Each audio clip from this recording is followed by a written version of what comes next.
So I was in the middle of a live when my brother called me, and I was getting gas anyway. So um, I was talking about, I guess, the last 24 hours. I was under the impression that an agency that was kind of like the agency where he was before in Alabama would come and pick him up and have housing for him. And that did not happen today. So not only did that not happen today, like they gave me, numbers of people to call. And you know what? I did call them. I called them. And I've been getting stonewalled, you know, as in nobody's responding, or they're just kind of just like, whatever, kind of, I don't know. I'm just not feeling very confident right now. This is the in between time that I don't want him to see, where I want to believe that he will stay put in the apartment at least for 2 days until we can figure out something. Housing. Okay. Um, he agreed to it, but I know he's also very afraid, and that makes me afraid because when what he does when he's afraid is run away and disappear because he doesn't have a memory.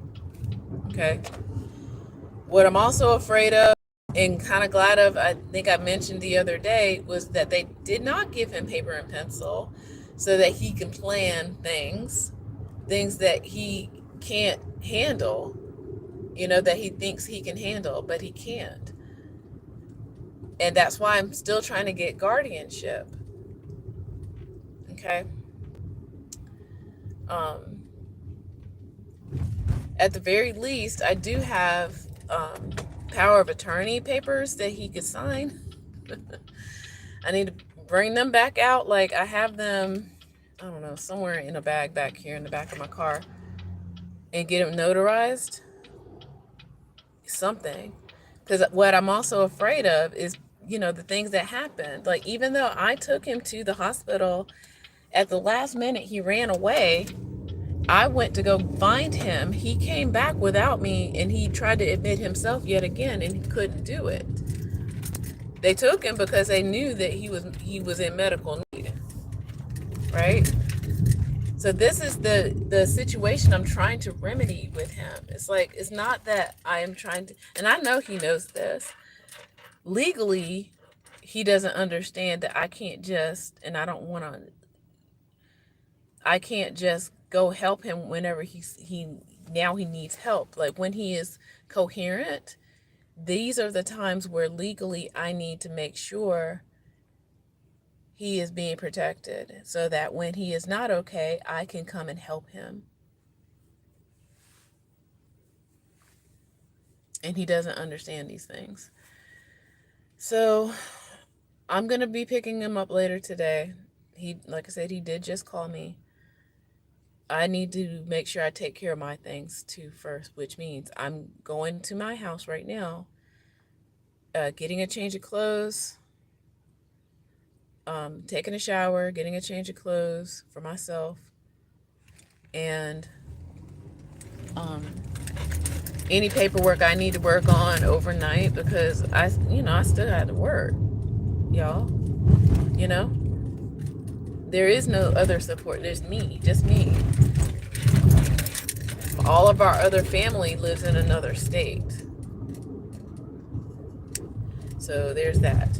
And yeah, so I'm going to go right now. I just got some gas.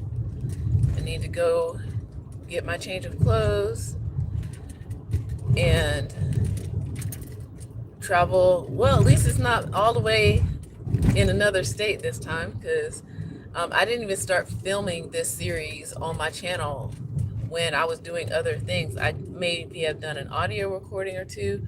Eventually I'll start putting all this together because I know a lot of people would be like, you did all of that. It's like, yeah, I did all of that. And then I'm still doing more, even though right now I've got this really bad pain right here that I've been trying to work out. Like it's a weird crick in my neck or something. But I've been holding it down as much as I can, but I don't like having to like put out fires every 5 minutes. You know what I mean? I shouldn't have to do that, and he shouldn't have to do that either, or feel like that's how it works. It's not how it works. Like right now, I don't want him to be in a situation where nobody has eyes on him until we can get therapy as well. Because a lot of things that he doesn't realize, he can control these things, but nobody's ever taught him. Nobody's ever shown him. Nobody's ever given him hope that he can learn to manage his symptoms. Because every time he thinks about it, he gets upset, and that makes his symptoms worse. You know? So that's where we are. That's where we are. All right, so I'm pulling into my driveway. I'm always looking for signs of what I call signs of life or signs of hope for him. If he feels like he's in a dangerous spot, he's gonna bolt, and I'm really nervous about that. And I don't know, I don't have the time to be running around after him. Like seriously, in a real world, like I gotta pay bills. I'm paying his bills or helping him pay his bills, and if I'm missing work, I can't, you know, pay bills. So these are the things that, again, he is mentally like an adolescent. He does not know these things, and I'm just trying to keep him calm. Again, he did say he said he was going to go to the group home, so I'm hoping. No, let's not hope. We intended this. New moon, I really try to do some things to make sure that this, like, acceptance and peace for him. He needs this care. He needs this care. And it's not me being selfish. It's like, if I'm at work, then I don't know if he's being taken care of. I don't know if something happens where he gets scared, which I think that's really what happened. Like something frightened him while I was at work, and he was already having, you know, situations going on, and it just made things worse. You know, so I need to know that he's okay. That's really what it boils down to. I'm not trying to put him off on anybody or anything like that. I just need somebody who can take care of him while I'm working and all the things. But I just need folks to answer phone calls. Okay, so it's not like I'm not trying to connect the dots and hold the things together. It's just that maybe this system is so strained that they just is inundated with people. Because I've reached out to this, like even today in the last hour or so. Um, they said, you know, the social worker at the hospital said, call this person. I called them, even though they were talking to them too. And then I'm trying to reach them. They're not answering the phone on purpose, but yet they're responding to me in text form. Very, very oddball behavior. And I'm just like, okay, this isn't, I don't think this is very professional.